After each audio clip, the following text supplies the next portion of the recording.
Hello, everyone. You're listening to the I Go with Ego podcast, bringing you guests with first-hand experience in studying abroad and seizing personalities, excelling in the workforce. We want you to own your journey and be the best you can be. Now presenting your host, Ego Kelly Ekakite.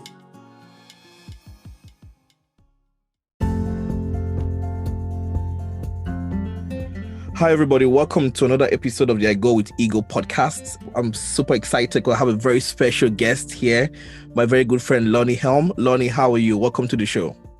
Hi, so glad to be here. I'm doing good today.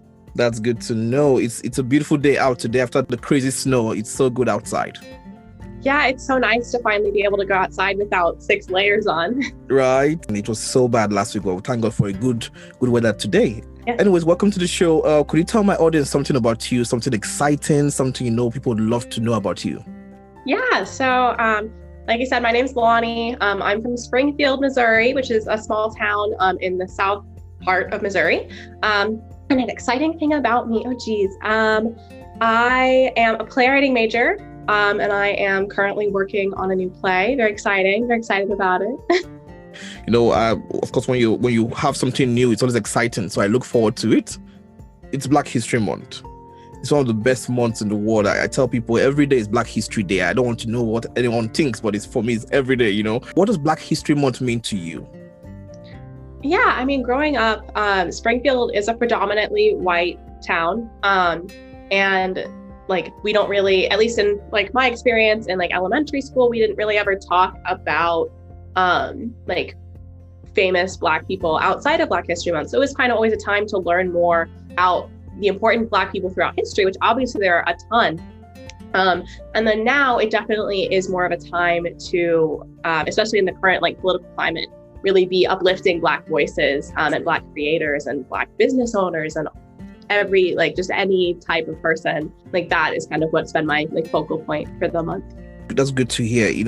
I schooled in Springfield too, your town, and that's where my community college was in. I spent almost 3 years in Springfield. It's a cool small town in Missouri here. So what does this celebration represent for not just you, but for Black Americans? I think it's a chance for Black Americans to really take the center stage. Once again, historically, Black Americans have kind of been pushed to the side. And so Black History Month really is a chance for us to be at the forefront. And we only get 1 month a year for that. And it's the shortest month of the year. So I think it is so important to really be pushing it and to be, once again, especially in the political climate today, to be pushing for social justice, Black Lives Matter, anything like that. Especially, it's important to do that all the time, but especially during this month. Yeah, it's important to do that. When I came to America, I didn't know much about the Black Wall Street, in Tulsa, Oklahoma. I didn't know about Rosa Parks, the mother of the freedom movement. And so many Black people, they've done so much in history. There should be people that would all to sing their praise for what they've done for us, bringing us to this light and bringing us to such a time as this where we can, walk the streets to some extent freely compared to where it was before. What challenges do Black American women face today? Yeah, I'm a philosophy student, so I've studied Kimberly Crenshaw specifically. She came up with the theory of intersectionality, and it kind of, I am very against playing any type of oppression Olympics or anything like that. But historically, Black women are one of the most marginalized groups, being both Black and women. And Black women have been at the backbone of our society for such a long time. It is so important to recognize their contributions. And even outside of people like Rosa Parks, there are so many wonderful Black women throughout history. And yet the only ones I ever really learned about in school were Rosa Parks and Harriet Tubman. And there are hundreds of thousands of Black women who have done so much for society. Black women are targeted in so many ways and receive so much hate and have such negative stereotypes about them that it makes it difficult just to live everyday life without constantly being guarded. And I think the biggest thing that we as a society can do to uplift and to support Black women is just to listen to them. It's pretty simple. You just have to listen to them and hear what they're saying and make changes based off of that. Mm-hmm. I agree. I totally agree. And people say now that the election of our first female vice president, to call breaking the glass ceiling to a large extent that maybe Hillary Clinton couldn't break then when she ran for president. What does it mean for so many young women that? Yeah, it is so exciting. I mean, I remember like when I was a little kid, and Obama was elected in 2008, I was 7 years old. And I remember that. So I can't imagine like being a little girl now and looking and being able to see that and realize like it really does make you realize that things are changing, one, which is so important that that children realize that and realize that they have the power to enact change. And then two, it also just shows that you really can go do anything you want to. I mean, it wasn't that long ago that women, and especially Black women, weren't even allowed to like have jobs outside of the home or to own a home without being married. And that progress and being able to show that is so, so important women to see that, especially being a young girl. It can be really hard. You don't necessarily always feel like you can do what you want. You're kind of told that you can't by society, sometimes even by individuals. I think just being able to have her as an example is absolutely amazing. Yeah, that was Black women that made this happen. Black women across the country, the voting and going out there and, turning in votes. And it's exciting. Even though I can't vote, it's such a privilege to be able to see these wonderful women, Black women, everyone just going out there to do the best and make the country move forward, which we do need. It is exciting. So in your life on earth and the experiences you've had, what has been the most difficult part for you being a Black lady?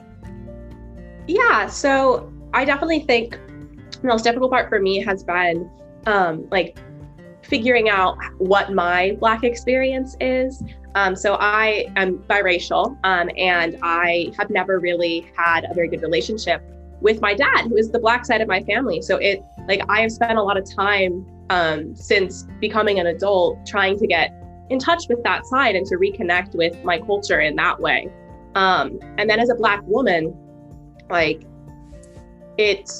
you walk a very thin line sometimes. True.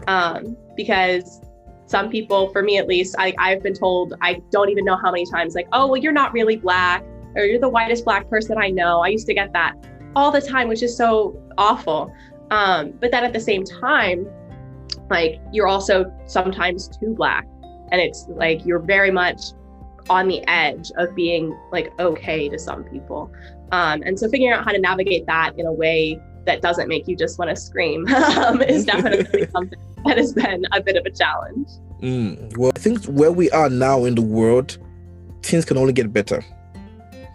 And that's why we have the movement, the Me Too movement. It's such a wonderful time where all of us, boys and men, we have to be very extremely careful. We talk to women, the way we respond to people, not just women alone, because everything you do and everything you say is under the microscope, which is important, which is the way it should be right from time. Because there's no dissimilarity between a man and a woman. Everyone is equal and we ought to have equal rights. And you've heard from my friend Lonni. We'll be right back from the short break. When we come back from the short break, tell us more about the experience in Webster University, and she will tell us more about what her next step will be. We'll be right back.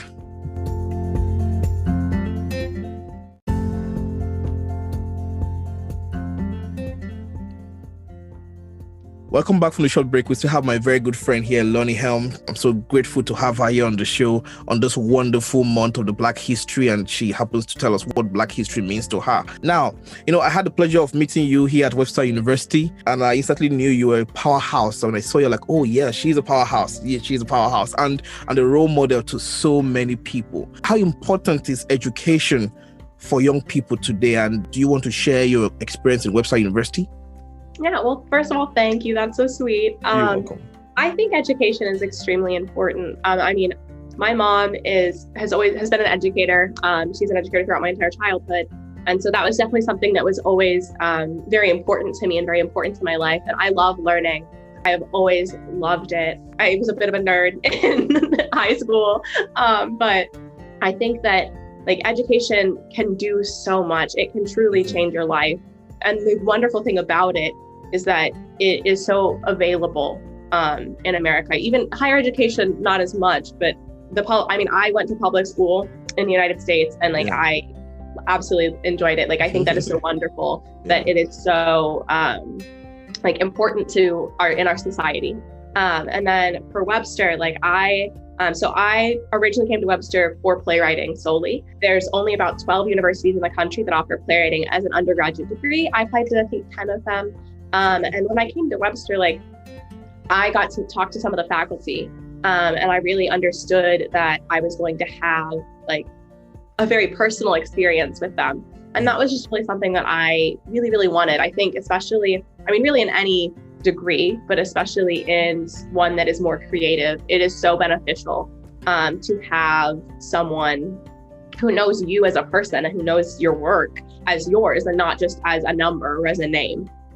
I'm currently in a class where with a professional playwright from Dallas, Texas, and she reached out to me and was like, send me your work. I will read through it for you and look at it. And I think that's the case in most majors at Webster, that there are always people who are willing to go the extra mile for you. And I think that is so special and so hard to find. Yeah, I agree. And just so you all know, she happens to be my senior in the job, so I look up to her and I'm still learning from her to get to the level she is in the job we do for Webster University. What courses are you passionate about? Yeah, so I'm definitely very passionate about human rights, as well as environmentalism. Yeah. That is one of my great passions. I have grew up going camping and going hiking. It's one of my favorite activities now. And so I think that that is so, so important and so vital. And there are so many other things and human rights issues tied to environmentalism. It all ties back to that, whether it's food security or environmental racism, anything like that. I'm also very passionate about mental health. I've struggled with my mental health in the past, and I know how debilitating that can be. It is not, once again, this ties all back to being a woman, that constantly having to be afraid and constantly having to be on your guard. I also understand that feeling. And so I'm very passionate about helping women who have been in situations like that. Yeah, and like I tell all my female friends, if there's anything I can do at all times, call me. 1 a.m., 2 a.m., 3 a.m., just call me. I'll do my best to be there. And it just boils down to everyone, spreading love, and respect, and reminding people that we're all humans, whether male or female, we're all humans, and we are under one sky, and we all have the same blood. So we have to love everybody and respect each other. Do you want to remind people out there how important their voices are? I've always thought your voice is the one thing that can't be taken away from you. It is so, so important to share your own personal story and your own views. And even and I mean this for everybody, people I don't agree with, I think it is so important. Free speech is so, so important as long as it is not hate speech. But your voice is who you are. And it's your experience, and it's how you can help others understand you more. And however you feel comfortable getting that out, whether it is through something like creative writing, like poetry, or plays, or whether it's through prose, or even just speaking and talking to one another. I'm also very, very passionate about domestic violence. I think that it is a huge problem throughout the world. And it is so, so important to learn the stories of others, because that's how you grow as a person. That's how you change yourself, is by meeting other people and talking to them and forming those bonds and connections. And like you were saying, we all are connected, whether we want to be or not. Sometimes right. We all are connected, and it is so important to remember that. Well, thank you for that. That was powerful. Thank you so much for that. For a young Black kid finishing from high school and maybe a first generation student that wants to come to a university, why should they choose Webster? Webster, especially if you're living in the Midwest and you don't necessarily have, it can be very expensive to move out of state or to move out of into a different portion of the country. Webster is a very accepting university, and comparatively to other universities in St. Louis and Missouri is very diverse, which is very nice. And they really have a lot of resources to help you if maybe you're uncomfortable being in white spaces. I know that's something I've really struggled with. Our Multicultural International Student Association are wonderful. They have so many different resources. We have a ton of Black organizations on campus that are really wonderful support groups. Just thinking of one is the Association for African American Women. They are wonderful. They do such great work. So I think that if that's something you're nervous about and that's something you're afraid of, Webster's a wonderful place for that. Yeah, I agree because we're here and we're living the experience. So absolutely. All right. So what's next for you? And what's your message to young people out there?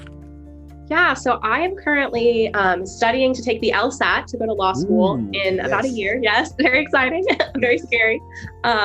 So I think, which is something I honestly never thought I would do. I did not think that was going to be my path in life. So I guess my biggest piece of advice would be to keep an open mind and to follow your passions and to recognize that, I love playwriting. I will always love theater. The arts have such a special place in my heart. But recognizing that just because you like something, you can like other things. That's okay. True. And it's okay to have that just be something you do and to have something else be your job.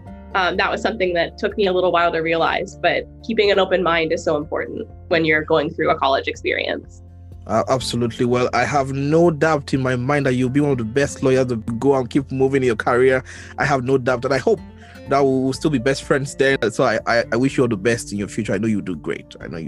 Thank you. Before I let you go, do you have any shout outs to anybody, any friends, any family, anybody at all? Shout outs? Yeah, I do want to give a shout out to my mom. Awesome. She's made me who I am today, as Mom. Well as my Aunt Sue and my grandmother and my Aunt Patty. I was very lucky to grow up around such strong women, and they really have helped mold me into the person I am today. Yeah, and just remember now, next month it's Women's Month. Yeah. March. So of course, shout out to all our moms out there, the ladies out there. Thank you all for all you do for us so much. Well, Lonni, for my friend Lonni, she's the best there is. She's a wonderful person, a very nice person, very intelligent person. Someone I look up to at all times when I see her at work and everywhere. Thank you for joining me today. I am very, very, very, very grateful, Lonni. Thank you so much. Thank you. All right. Well, everybody, you've heard from her. Please, please, please be safe out there. We still have COVID-19 out there. Wear your mask, social distance. When it's your time to take the vaccine, please take the vaccine. It's important, and just be safe.